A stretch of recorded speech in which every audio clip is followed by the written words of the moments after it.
Hi ladies and gentlemen, and welcome to a new Idle Huntress video. So today is going to be a Catherine showcase. She just came out Friday, and yeah, so I rolled for her. This is going to be really sped up, but it's going to give me time to actually talk about her, unlike the Honda showcase where I didn't really have much to talk about her, and then we went right into gameplay. But instead, I have 200 scrolls going at double speed running it. We went for 3 stars for her to get her first image, but I'll go into this later. You really only need 2 stars to optimize her, and just to make this short, yes, you do absolutely, if you can afford it, you do need her. You need her to at least 2-star her to make effect to take advantage of her abilities and her kit, right? Okay, so we'll get right into it. So Catherine, she's brand new. She is the newest water unit for the game, for at least for global. She's been on JP for a while now, but now she's here. She's essentially the water and the frost Honda of the game, where Honda starts her flame realm, right? And you get the burning stacks, and then you're trying to then stun everybody. But in Catherine's case, that she is trying to get frost marks on everybody. She releases a realm, and then as the realm is active, if anybody is triggered by frost, then boom, they get frozen, and there you go. You know, mission accomplished. They're frozen, the enemy's frozen, and they can't do anything. But okay, so we'll get right into it. I'm just gonna start explaining her kit, and we'll go from there. So, Frozen Realm. Right, this is her first skill, a realm expansion, Frozen Realm. Lasts for 3 turns. In this realm, when a water ally launches a crit hit, has a 50% chance to inflict 1 stack of frost mark on a target. Now, frost marks, once again, if you get 3, I think it is, yes. So 3 stacks of frost, boom, the unit is frozen, and we'll keep going. On her level 2, when Frost Realm is cast, inflicts 1 stack of frost on all enemies, while Frozen Realm is active, it inflicts 1 stack of frost mark on all enemies at the very beginning of every turn. Level 3, in Frost Realm, frozen enemies will not disappear and cannot be dispelled. So this is why you want her to 2-star, so that you can unlock this level 3, and therefore like Helen and I think Hu Tao can't take off the freeze proc on all the units. So very essential and very, like, you need it. You need her very much to optimize a freeze team. Otherwise, you're kind of just going with luck, but with her, it's more concrete, and you can get a freeze within, you'll see it in a bit. I can get most teams completely frozen in under 2 turns.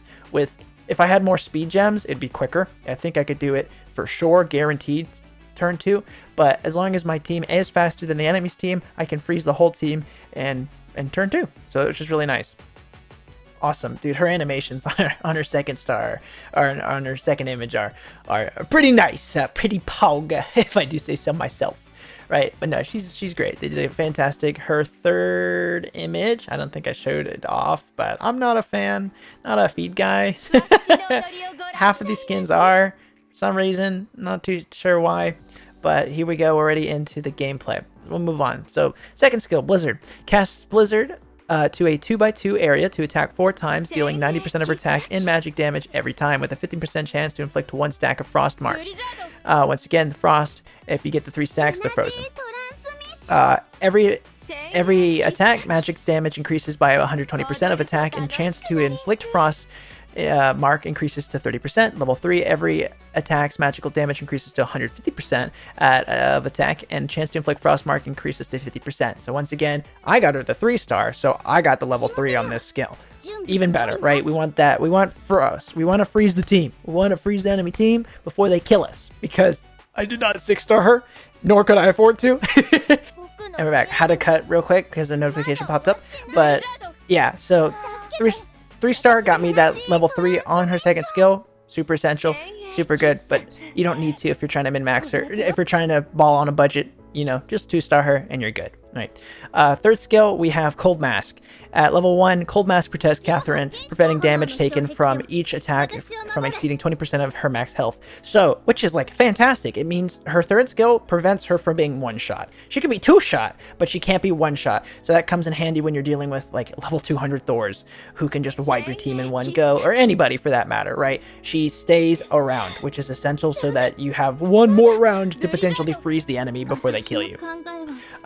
and I have it at level 2 because she's at 3-star, right? And then her 4th skill, her stat skill essentially, at level 1, cruelty, right? At level 1, Catherine always shows a cold face to intimidate her enemies, increases self-attack by 15% and crit by 3%. Level 2 attack increases by 20% and crit increases to 4%.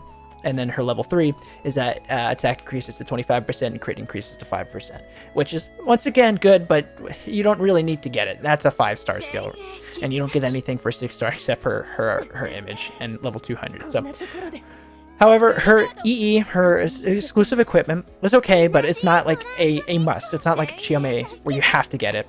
Where Icefield Commander is that at level 1 you have 50% defense, level 2 20% HP, level 3 5% plus hit, and then the actual like bonus in that we get at level 4, so EE 30, that when Catherine is alive, increases crit by 50% for water allies, and then level 5 30%, level 6 50%. So these are really good. Once again, the bigger the crit chance for your team, the more likely is, because every time anybody on your team gets a crit, that's one more frost stack, which is what you want to get, and that's what you want to optimize. So there you go. If you want to EE here, that'll increase your chances of like getting that frost within that 2-turn or 3-turn limit before your team dies, because most teams you're going against are probably going to be beefier due to the fact that here you're going to be rolling with 2 normal banner units and then potentially 3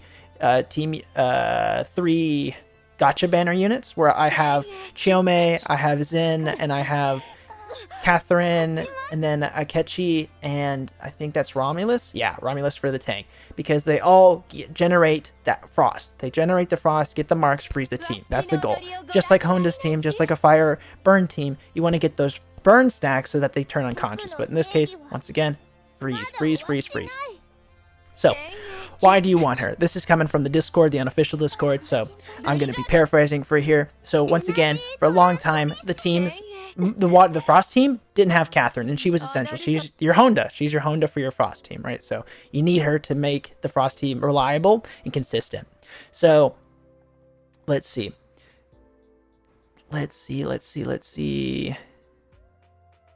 Yeah, so this is great. She can be useful in a lot of PvE elements, because sometimes in like Queen's Tower, there's a lot of one-shot broken champions or huntresses, and so with her passive, she can't be, or her third skill, which is her passive, she can't be one-shot.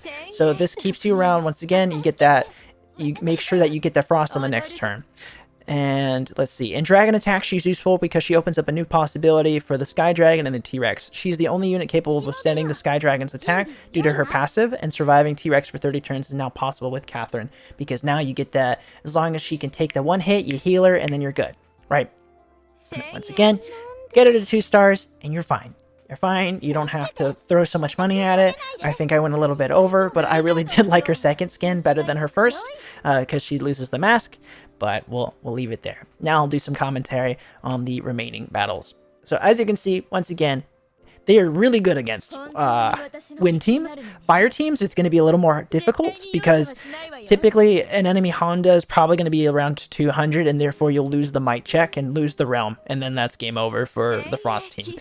Especially if Honda gets her realm unlocked, and then your team's unconscious, and then it's game over anyway. So typically you're going to want to do a Frost team or Fire team against wind teams, because they don't have realm users, which is great. We can capitalize on a realm user not usurping us and might checking us. So typically, yeah, you can use them really good for Frost teams, for against wind teams, and other Fire teams. If they have a weaker Honda, go for it, right?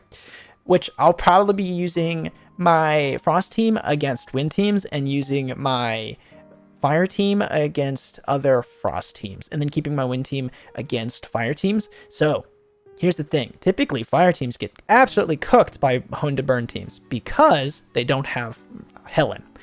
Helen, as long as you keep her slow, she'll cast and then get rid of the burn marks, and therefore your team's not unconscious, because that's one more round they're not burning, and therefore that's one more round that Octavius can then kill the enemy Honda, or someone else that could potentially get that last stack of burn that you just cleansed from Helen, right? And then also, as long as Helen stays alive, your units can come back, because the resurrection is OP.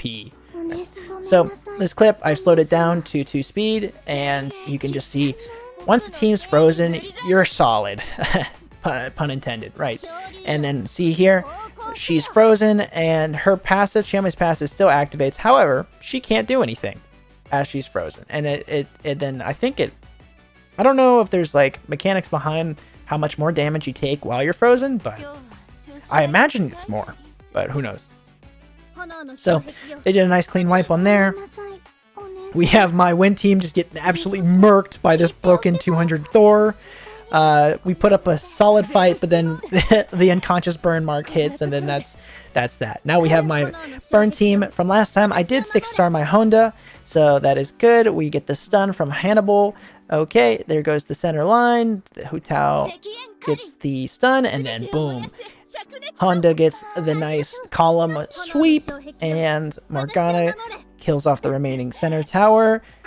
Octavius and Hua Tao were unconscious, so they couldn't attack and wipe the rest of my team. There goes the next stun, and there we go. That's a clean wipe.